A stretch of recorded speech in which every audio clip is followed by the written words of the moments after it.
Hi, and welcome to MHA Foundation. I'm Jennifer Smith, and I'm here today with Alayna Barr. Alayna is with the nursing program out at GCC. Hi, Alayna. Hi, thank you for having me. Oh my gosh, I'm excited to have you here. There's been so much that has happened, and we're at a place now where there's exciting things to talk about, Yeah, and so let's get right into those. sounds good. Can you just share a little bit about your personal background, what got you into nursing, and how you ended up becoming an instructor at the college up here? Yeah, so my dad was a paramedic Mm, growing up for Tempe, mm-hmm, and I thought I wanted to be a paramedic. mm-hmm.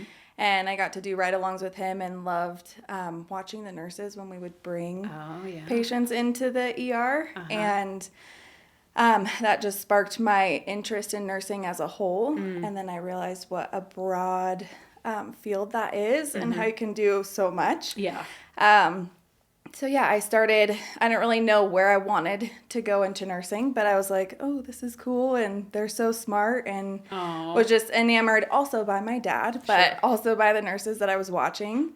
And yeah, so that's kind of just what sparked that. Uh-huh. And yeah, And so how did you get to Payson? I grew up here, Uh-huh. and originally I thought I don't want to go to school in Payson, I want to get out of here, like Yeah. every high schooler, right? Right. And That so I did, independence. yes. So I played high school soccer Uh-huh. and got a scholarship to go to the Valley and play for community college down there. Okay. But once I realized I actually love Payson Mm-hmm. and I didn't like the Valley, Yeah. I came back and did nursing here. Okay. And that was, At the hospital or just well, nursing education? nursing education. Okay.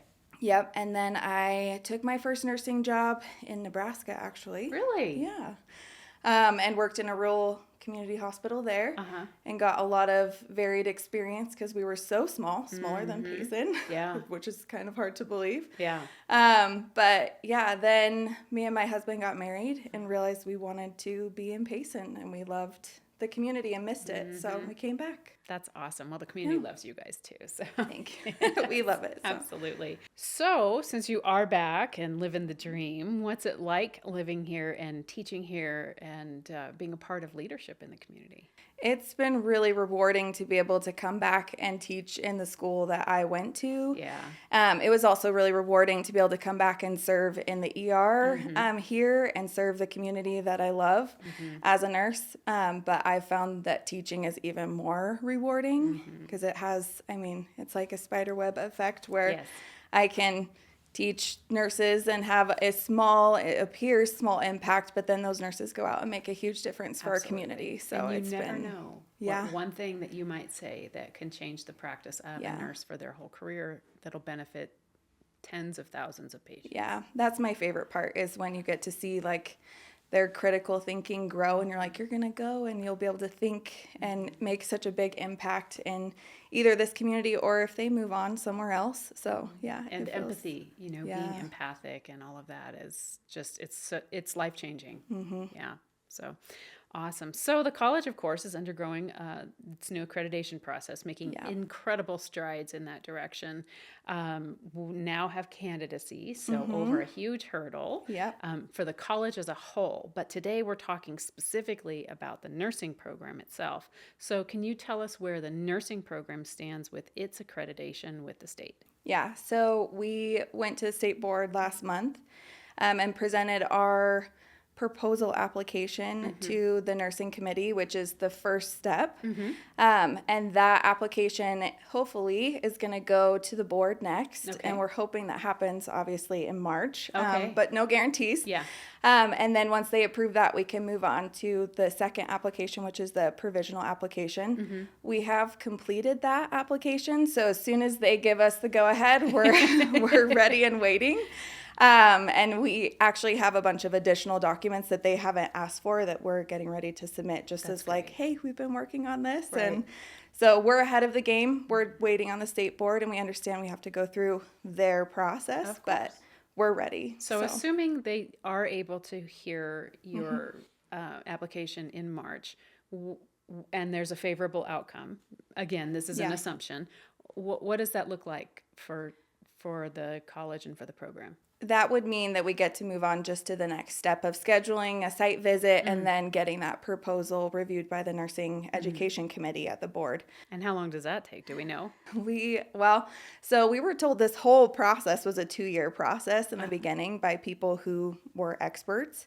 And we've been working very quickly at this. So it's really in the state board's hands at this point. It could be very fast. It could be best case scenario, which we're hoping for, that they review our proposal in March, schedule a site visit sometime in there, and then that we would be on the April agenda for the education committee, and then the May nursing board meeting, and then we would be done. Oh my goodness. But that is like Best case scenario. best case scenario. Everything would have to go perfectly, and the state board, they get to decide how this process goes. Of So, course. and they need time. The proposal is a very short application, but the provisional is extensive. I'm so, sure. It probably has all your curriculum, yes. all that stuff. And so that is the one that I'm hopeful. They've had it. We submitted the provisional in December, so they've had it. Yeah.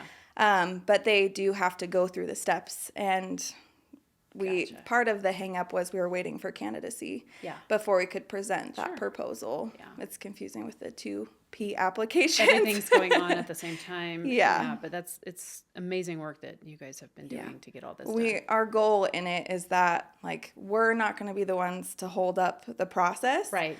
That we have everything that we can done and ready, and we're ready if they come back with any changes that we need to fix, that we can do that as quick as possible. Absolutely. Well, I mean, it is for this entity. It's a new program because it's a new entity. But the program really is technically established because the faculty have all been here. The faculty are established. We Facilities. have facilities in place, which I think is a huge component as to why it can go quicker. Yeah. But it is new curriculum because we wanted to take the opportunity to make improvements. Yeah. And there was a lot that our nursing faculty had in mind. And so it's new, and we want to make it our own. We don't want to just copy paste. It's our program. But yeah, it's new. Even if we were exactly the same, it's new to the state board. Sure. Because you have to go through the process. And Nobody gets around those. Yeah. They have to look at it with fresh eyes. That's their due diligence. So no, I do know though, in talking with folks from around the state, that there's a lot of support for our program to just really gain traction. Lot of hospitals are really excited because of course there's a shortage, and so this is every program that we can onboard is a good thing.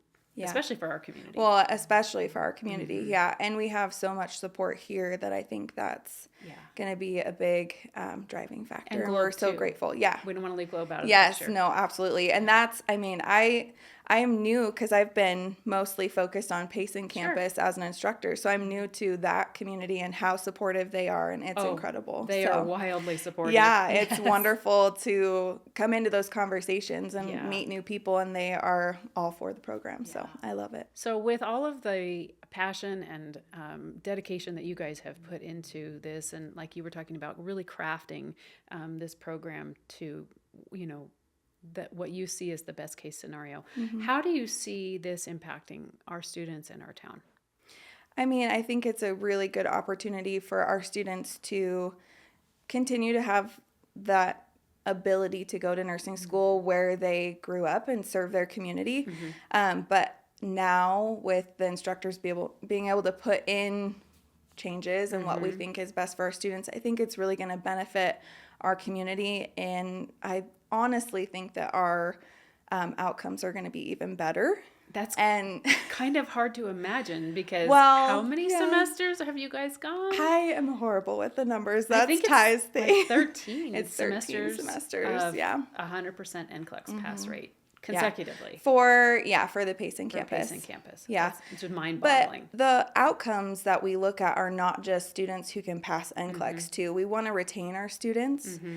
We want to be able to take them from a high school level to being able to pass NCLEX, but we don't want to lose them along the way. We want them to be able to we want to meet them where they are and bring them up to the standard of nursing education. I love that. That is exciting. Yeah. So I think that's going to be the biggest improvement is hopefully it's called an attrition rate. So how many people stay in the program and finish the program, that is where I think we're going to see the best outcomes in the future. Okay. And that is so important. Yeah. Absolutely. So as a nursing instructor, you invest your heart and your soul into these students. What are your hopes? What are your dreams for them? Obviously, you want them to pass you finish the program. Yeah. But beyond that, what is your heart for these students? I think every student has sometimes it's hard for them to know where they want to end up. But I think every student has a unique niche and a population that they can serve and they can help meet. For example, like mental health was not something that I was super great at serving when I was a nurse. But there are students who come through and I'm like, oh my gosh, like this is your thing. This is your calling and this is amazing. And you get to go do that. So